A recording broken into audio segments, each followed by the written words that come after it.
مرزا دہلوی نے اعلیٰ حضرت امام احمد رضا خان محدث بریلوی رحمۃ اللہ تعالی کے ترجمہ قرآن کنز الایمان پر اپنی جہالت کی وجہ سے اور اپنے تعصب اور ہٹ درمی کی وجہ سے ایک اعتراض کیا ہے، اور یہ کہا کہ اعلیٰ حضرت نے ترجمہ کنز الایمان میں سورۃ النمل کی آیت نمبر 39 کا ترجمہ کرتے ہوئے قال عفریت من الجن، اس کا ترجمہ کیا ہے کہ خبیث جن۔ تو یہاں اعلیٰ حضرت نے سلیمان علیہ السلام کے صحابی جن کی توہین کی ہے، کیونکہ سلیمان علیہ السلام کے صحابی جن کو اعلیٰ حضرت نے خبیث کہا ہے، تو یہ سلیمان علیہ السلام کے صحابی جن کی گستاخی ہوگی۔ مرزا دہلوی نے اس الزام میں دو چیزوں کا دعویٰ کیا ہے۔ ایک تو دعویٰ یہ کہ سورۃ النمل کی آیت نمبر 39 میں جس جن کا ذکر کیا گیا ہے وہ جن سلیمان علیہ السلام کا صحابی تھا، اور دوسرا یہ کہ عفریت کا ترجمہ خبیث کرنا یہ گستاخی ہے۔ یہ دو دعوے ہیں مرزا کے، ایک تو اس جن کی صحابیت کا دعویٰ کیا، اور دوسرا یہ کہا کہ عفریت کا ترجمہ خبیث کرنا یہ گستاخی ہے، جبکہ مرزا دہلوی اپنے ان دو دعووں کو قیامت کی صبح تک ثابت نہیں کر سکتا۔ دونوں مرزا دہلوی کے دعوے باطل ہیں، مردود ہیں، اس لیے کہ جہاں تک مرزا دہلوی کا یہ دعویٰ ہے کہ وہ جن سلیمان علیہ السلام کا صحابی تھا، نہ قرآن نے اس جن کو سلیمان علیہ السلام کا صحابی کہا، نہ حدیث میں نبی کریم علیہ السلام نے اس جن کو سلیمان علیہ السلام کا صحابی کہا، نہ کسی صحابی کا قول اس پر موجود ہے، نہ کسی امام کی تصریح موجود ہے۔ تصریحات ائمہ کیا ہے، مفسرین نے اس آیت کے تحت کیا لکھا ہے، اس کو میں آپ کے سامنے وضاحت پیش کرتا ہوں۔ پہلے یہ کہ چونکہ دعویٰ مرزا نے کیا ہے کہ وہ جن سلیمان علیہ السلام کا صحابی تھا، تو اب مرزا دلیل دے گا، قرآن سے دلیل دے گا، حدیث سے دلیل دے گا، کسی صحابی کا قول پیش کرے گا، امت کے اماموں میں سے کسی امام کی تصریح پیش کرے گا، کسی مفسر نے لکھا ہو، کسی محدث نے لکھا ہو، کسی فقیہ نے لکھا ہو، جبکہ یہ بات کسی جگہ میں نہیں لکھی۔ یہ مرزا دہلوی کا دعویٰ بلا دلیل اور باطل دعویٰ ہے۔ سلیمان علیہ السلام کی بارگاہ اقدس میں جو جنات آتے تھے وہ دونوں طرح کے جنات تھے، مسلمان بھی ہوتے تھے اور شریر اور خبیث جنات بھی ہوتے تھے، جبکہ قرآن مجید فرقان حمید نے تو اس سے زیادہ ان شیاطین کا ذکر کیا ہے کہ جن کو اللہ تعالیٰ نے سلیمان علیہ السلام کے ماتحت کر دیا تھا۔ قرآن مجید کی سورہ صاد کی آیت نمبر 37 میں اللہ رب العزت ارشاد فرماتا ہے وَالشَّيَاطِينَ كُلَّ بَنَّاءٍ وَغَوَّاصٍ۔ مرزا دہلوی کی پسندیدہ ایپ اسلام 360 میں اس کا ترجمہ لکھا ہے اور طاقتور جنات کو بھی ان کے ماتحت کر دیا، ہر عمارت بنانے والے کو اور غوطہ خور کو۔ یہاں اس آیت میں شیاطین کا ذکر ہے وَالشَّيَاطِينَ كُلَّ بَنَّاءٍ وَغَوَّاصٍ، شیطانوں کو سلیمان علیہ السلام کے اللہ رب العزت نے ماتحت کر دیا۔ سورہ صاد کی آیت نمبر 37 اور سورہ صاد کی آیت نمبر 38 میں فرمایا اور دوسرے جنات کو بھی جو زنجیروں میں جکڑے رہتے ہیں، جو جنات زنجیروں میں جکڑے رہتے ہیں وہ بھی سلیمان علیہ السلام کے ماتحت تھے، سلیمان علیہ السلام کے کنٹرول میں تھے، اللہ رب العزت نے ان کو مسخر کر دیا تھا۔ سلیمان علیہ السلام کے ہاتھوں کون؟ جو بیڑیوں میں زنجیروں میں جکڑے ہوئے تھے، شیاطین کو مسخر کر دیا، شیاطین کو ماتحت کر دیا سلیمان علیہ السلام کے۔ تو نعوذ باللہ تعالیٰ کیا مرزا دہلوی ان شیطانوں کو جو ہے وہ سلیمان علیہ السلام کا صحابی قرار دے گا؟ ایک طرف اس بندے کی اپنی حالت یہ ہے کہ رسول اللہ صلی اللہ علیہ وسلم کے صحابہ کے خلاف زبان تان دراز کرتا ہے، صحابہ کے بارے میں زبان درازی کرتا ہے، وہاں تمہیں کوئی فرق ہے، کوئی احساس نہیں ہوتا کہ میں اپنی زبان تان صحابہ رسول کے بارے میں دراز کر رہا ہوں، اور وہ جن جو خبیث جن تھا، عفریت تھا اور نافرمان جن تھا، اس کو تو سلیمان علیہ السلام کا صحابی قرار دے رہا ہے، اور پھر دعویٰ ایسا کر رہا ہے کہ بلا دلیل، نہ قرآن سے ثابت ہے، نہ حدیث سے ثابت ہے، نہ کسی صحابی کا قول ہے، نہ کسی امت کے امام نے یہ بات کی ہے۔ دعویٰ بلا دلیل صرف اور صرف امام احمد رضا خان محدث بریلوی رحمۃ اللہ تعالی کے ترجمہ کے اوپر اعتراض کرنے کے لیے ایک باطل اس نے دعویٰ کر دیا۔ یہ کوشچن نمبر 28 ہے، تھوڑا لمبا ہے اور دو بھائیوں کا استاد فیاض اور شاذیب بھائی مرزا جو اٹلی سے پوچھ رہے ہیں، علی بھائی آپ نے ایک ویڈیو کلپ میں اعلیٰ حضرت کے ترجمے کے والے سے جو انہوں نے خبیث جن کا کیا ہے، جبکہ بخاری امام نسائی نے بھی خبیث ہی ترجمہ کیا، امام حجر اسقلانی نے شرح صحیح بخاری میں بھی خبیث ترجمہ کیا، امام بدر الدین عینی نے بھی خبیث ترجمہ کیا، امام ابو جعفر نے بھی اپنی کتاب تفسیر طبری میں بھی خبیث ترجمہ کیا۔ تو کیا اعلیٰ حضرت سے تو فتویٰ آئے گا؟ تو کیا ان پہ بھی یہی فتویٰ آئے گا؟ امام بصری نے تو کفر کا فتویٰ لگایا ہے جن کا، اور آپ نے اس دن کو ثابت بھی کہا ہے، آپ نے کس طرح میں اس کو ثابت کہا ہے؟ نہیں، جو یہ کہہ رہا ہے نا کہ وہ کافر ہے، دلیل اس نے پیش کرنی ہے۔ مسلمان کہنے کے لیے دلیل کی ضرورت نہیں ہے، مسلمان تو وہ ہے اس لیے کہ وہ حضرت سلیمان علیہ السلام کی مجلس میں بیٹھا ہوا ہے، نمبر 1۔ اب یہ جتنی مثالیں دے رہے ہیں کہ حضرت سلیمان علیہ السلام کے قبضے میں سرکش جنات بھی تھے جو ان کے حکم سے کام کرتے تھے، جی وہ سرکش جنات تو وہ تھے کہ جو ان کے حکم سے کرتے تھے اور ان کے اوپر اللہ تعالیٰ نے انہیں قدرت دی ہوئی تھی، اور یہ وہی سرکش جنات تھے کہ جن سے کام لیتے وقت جو سورہ سبا میں آیا کہ حضرت سلیمان علیہ السلام لاٹھی کے سہارے بیٹھے رہے اور اسی حالت میں وہ فوت ہو گئے۔ جب لاٹھی کو دیمک چاٹ گئی تو جنات کو پتہ چلا وہ سرکش جنات تھے۔ یہ جو ان کی مسجد میں بیٹھا ہوا جن ہے یہ سرکش نہیں ہے، اس لیے کہ اس نے حضرت سلیمان علیہ السلام کے حکم پہ یہ بات نہیں کی ہے، اس نے خود اپنی جو سروسز ہے وہ پیش کی ہے، اور ساتھ اس نے کہا کہ میں کبھی بھی ہوں، امین بھی ہوں، یعنی مجھے اللہ تعالیٰ نے طاقت بھی دی ہوئی ہے اور میں امانت دار بھی۔ وہ اپنی جو لائلٹی ہے، لائل ہونا حضرت سلیمان علیہ السلام کے ساتھ شو کر رہے ہیں، سرکش کہاں سے ہو گیا؟ اور باقی آپ نے جتنی احادیث سے مثالیں دی ہیں وہ حضرت سلیمان علیہ السلام کے دین کا ذکر نہیں ہے۔ یہی تو بریلویوں کا مسئلہ ہے، ان کے علماء کا بھی، ان کے بڑوں کا بھی، کہ بات کہیں اور سے اٹھاتے ہیں، کہیں اور فٹ کرتے ہیں اور دین کے اندر تحریف کرتے ہیں یہ لوگ۔ وہ جس عفریت کا ذکر ہے وہ بخاری مسلم میں ہے کہ اس نے نبی علیہ السلام کی نماز میں خلل ڈالا تھا۔ اس عفریت نے کون سا خلل ڈالا تھا حضرت سلیمان علیہ السلام کی نماز کے اندر؟ الٹا یہ تو اپنی سروسز پیش کر رہا ہے اور کہہ رہا ہے میں کبھی ہوں، میں امین ہوں، میں خود سے آتا کام کروں گا۔ یہ سرکش کہاں سے ہو گیا؟ دوسرا میں نے عرض کی تھی کہ یہ خبیث خود عربی کا لفظ ہے، تو یہاں پہ تو خبیث جن یا عفریت آیا. عفریت کے دو معنی ہیں. خبیث بھی ہو سکتا ہے، قرائن بتائیں گے کہ وہ خبیث ہے کہ نہیں. نبی علیہ السلام کی نماز میں جس نے خلل ڈالا وہ عفریت خبیث ہی تھا، کیونکہ خبیث کے کام کر سکتا ہے. یہاں پہ جو ہے وہ وقت کے پیغمبر کو اپنی سروسز خود دے رہا ہے، نہ کہ ان کی دوست پہ دے رہا ہے، خود دے رہا ہے. تو یہ تو مطیع ہے. تو اس بات کو اس سے جوڑنا اور عفریت کے لفظ کو لے کے یہ دنگا فساد کھڑا کرنا ہی بالکل غلط ہے.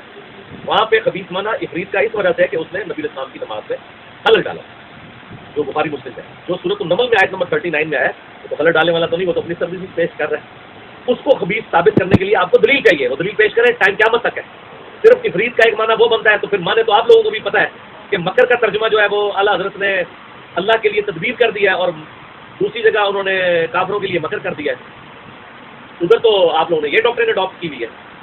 یہ تو اسی طریقے سے ہے کہ ولد الحرام اور مسجد الحرام دونوں میں کیا حرام کا مطلب آپ ایک لیں گے؟ وہاں حرمت والی جگہ مراد ہے اور یہاں آؤٹ آف ویڈ لاک مراد ہے. لفظ تو ایک ہے، تو لفظ عفریت ایک ہے، لیکن وہ قرائن فیصلہ کریں گے یہاں عفریت سے مراد جو ہیکل پاورفل جن ہے یا خبیث جن ہے. تو یہ میرا جو موقف ہے بالکل واضح ہے. ان کے پاس کوئی بھاگنے کی دلیل نہیں ہے. ان کو کہ ولد الحرام اور مسجد الحرام لفظ ایک حرام ہے، لیکن دونوں جگہ مختلف معنی دے رہے ہیں. عفریت لفظ ایک ہے، لیکن جب وہ نبی علیہ السلام کی نماز میں خلل ڈالنے والے جن کے بارے میں آئے گا تو آپ اسے خبیث سیکھیں، کافر سیکھیں، سب کچھ کہیں. لیکن جو حضرت سلمان علیہ السلام کے لیے اپنی سروسز پیش کر رہے ہیں، الٹا وہ کہہ رہے ہیں میں کبھی بھی ہوں، امین بھی ہوں. تو نبی پر یہ واجب ہوتا ہے کہ اس کے سامنے جب کوئی اس طرح کی حرکت کر رہا ہے وہ اسے ٹوک دے کے جھوٹے تو سرکش خبیث جن ہے، تجھے تو میں نے زنجیروں میں جکڑا ہوا ہے. ان لوگوں نے بریلویوں نے اپنے بابے بچانے کی خاطر قرآن و سنت کا مذاق اڑایا. یہی تو ان کے اوپر لعنت پڑتی ہے نا. یہ آج تک چشتی رسول اللہ کا دفاع کرتے رہے. یہ چھوٹو جو چھوٹو آ کے عفریت کا دفاع کر رہا ہے، یہ چھوٹو اس مناظرے میں بیٹھا ہوا ہے جس میں اس نے چشتی رسول اللہ کا دفاع کیا. اور یہ چھوٹو نے قیامت والے دن اللہ نے پوچھنا ہے تو جتنی منافقت کرتا ہے تو نے سبحان اللہ کہا تھا چشتی رسول اللہ کے دفاع کے اوپر. تیرا بنیادی عقیدہ چشتی رسول اللہ ہے. آج تو جتنا مرضی چیخ لے وہ گناہ تیرا معاف نہیں ہونا. اس گناہ کی اعلانیہ توبہ کرے گا اور تجھے طائب کروانے والا جو ہے نا باباؤں کے بابا انجینئر صاحب ان کی تعریف کرے گا کہ اس نے مجبور کیا تجھے اس توبہ پر. تیرے کسی بزرگ کو توفیق نہیں ہوئی. تیرے بزرگ جو اس مناظرے میں جن کے پیچھے بیٹھ کے تو سبحان اللہ کہہ رہا تھا نا، ان کے ذریعے تجھے توبہ نصیب نہیں ہوئی. توبہ اس حقیر کے ذریعے ہوئی ہے جس سے تمہارے لاکھوں بریلویوں کو اللہ تعالیٰ نے رسول اللہ کے قدموں تک پہنچایا، چشتی رسول اللہ کو چھوڑ کے. اور دوسرا اشرفی رسول اللہ کو آج تک غلط کہہ رہے ہیں. اس کے لیے بھی کچھ تلاش کر لو نا کہ تبدیل ہو گیا، یہ ہو گیا، وہ ہو گیا. چھوٹو تو نے نہیں بچنا. تجھے میں نے پہلے کہا تھا تیرے یہ معاملے کی گیم ہی نہیں ہے. بڑے کو لاش کرو اپنے. بڑے اس لیے لاش ہوتے ہیں، ان کو پتا ہے کہ جب چھوٹے ذلیل ہو رہے ہیں ہم تو زیادہ ذلیل ہو گئے. تو چھوٹو تو نے جھوٹ بولا، پہلے تو نے چشتی رسول اللہ کا دفاع کیا، تیری ویڈیو نکل آئی، تو ذلیل ہوا. اب پھر تو ذلیل ہوگا یہ عفریت والے معاملے میں. اور دوسرا وہ میرے کلپ میں تو میں نے بتایا تھا تیرے اعلیٰ حضرت نے صحابہ کو نہ مرد کا ہے. تو اب اعلیٰ حضرت سے پوچھ کہ تو کہاں کا مرد ہے کہ تو نے صحابہ کو سورہ آل عمران کی آیت نمبر 128 میں لکھا نہ مردی دکھائی. اور سارے بریلوی کہتے ہیں نہیں اعلیٰ حضرت تو بڑے احترام سے ترجمہ کرتے تھے. وہ صحابہ کرام جو غزوہ احد میں شروع میں ریلیکٹنٹ تھے، یہ منافقین کا ذکر نہیں ہو رہا، وہ صحابہ جو شروع میں ریلیکٹنٹ تھے، پھر اللہ تعالیٰ نے ان کی ہمت بنائی اور وہ جہاد میں شریک ہوئے. ان کامل الایمان مومنین کو اعلیٰ حضرت نے سورہ آل عمران کی آیت نمبر 122 میں لکھا قریب تھا تم نہ مردی کر جاتے، نہ مرد کا لفظ استعمال کیا. باقی تمام نے ترجمہ کیا کم ہمتی، بزدلی. یہ ان کے اعلیٰ حضرت نے نہ مرد کا. تو اب میں اگر اعلیٰ حضرت والی زبان استعمال کروں تو میں کہوں کہ اعلیٰ حضرت تو خود نہ مرد ہے جس نے صحابہ کرام کو نہ مرد کا. لیکن یہ خود فیصلہ کریں کہ انہوں نے کیا کرنا.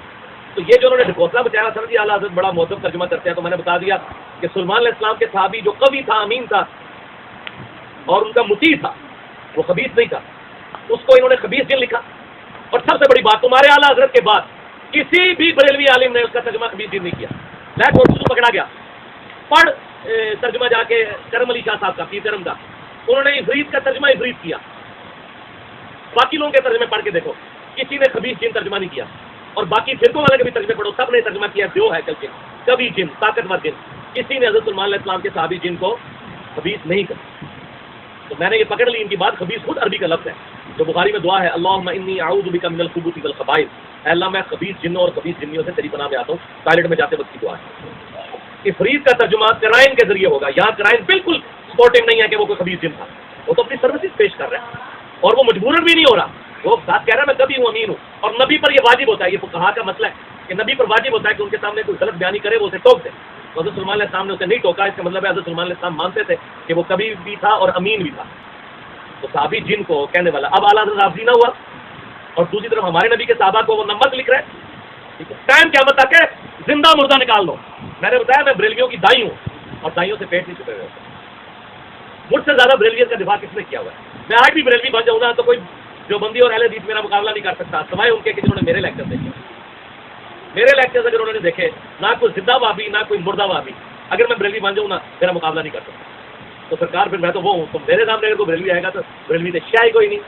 چھوٹو اترا ادار تیرے تک قیامت تک نے ایک تو پیچھے سبحان اللہ کہا تھا تو نے کسی رسول اللہ کے دفاع پہ, تو لانتی ہوا اس کو دفاع کر کے آج تو جھوٹ بول رہا ہے کہ کتابوں میں داخل کر دیا. جن لانتیوں کے ساتھ بیٹھ کے تو نے دفاع کیا اور سبحان اللہ کیا, قیامت تک تیرے پہ لعنت پڑنی ہے جب تک تو اپنے گناہ سے توبہ نہیں کرتا اور ساتھ یہ بتاتا نہیں کہ انجینئر کی وجہ سے میں نے توبہ کی. دوسرا, تو نے ابریل کو گھسیٹ کے یہ حرکت کی ایک کبھی اور امین جن کو, جو نبی کے سامنے کبھی اور امین کہہ رہا اور نبی اسے جھوٹا نہیں کہہ رہا, ٹھیک ہے, اور تو نے خبیث جن کا دفاع کیا, خبیث لفظ کا, اور لا کے حدیث بخاری سے پیش کی, وہ تو حضور کی نماز توڑوا رہا تھا ابریل, وہ ابریل خبیث. اور تیسرا, نہ مردی کا لفظ استعمال کیا صحابہ کرام کے لیے جو عہد کے صحابہ تھے, اعلیٰ ترین صحابہ ہے بدر و عہد والے, ان کے لیے نہ مرد کا لفظ تیرے اعلیٰ حضرت نے استعمال کیا. میں اس لیے کہتا ہوں کہ بابوں کو بچانے کا مطلب ہے اپنا ایمان کیا, اس لیے میں نے نعرہ بلند کیا کہ میرے نبی تھا ہے ہی کوئی نہیں, تیرے بابے تھے شاہ ہی کوئی نہیں, کیونکہ میں نبی کے ساتھ جڑ کے اپنا ایمان بچاتا ہوں. تو اپنے بابوں کو بچاتے بچاتے تمہارا فرقہ اور تمہارے سے مراد بریلوی جو بندی علیہ سارے اپنے بابوں کو بچاتے بچاتے اپنا رشتہ رسول اللہ سے توڑ بیٹھتے ہو اور اپنے لیے جہنم واجب کروا بیٹھتے ہو جب تم ان چیزوں کے جھوٹے دفاع کرو.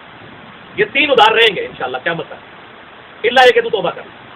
توبہ کے دروازہ موت کے گھر تھا, تیرے ماضی والوں نے تو توبہ کر لی. آگے لائف سٹوریز میں دیکھ کتنے بریلوی اللہ کے وجہ سے چینج ہو رہے ہیں.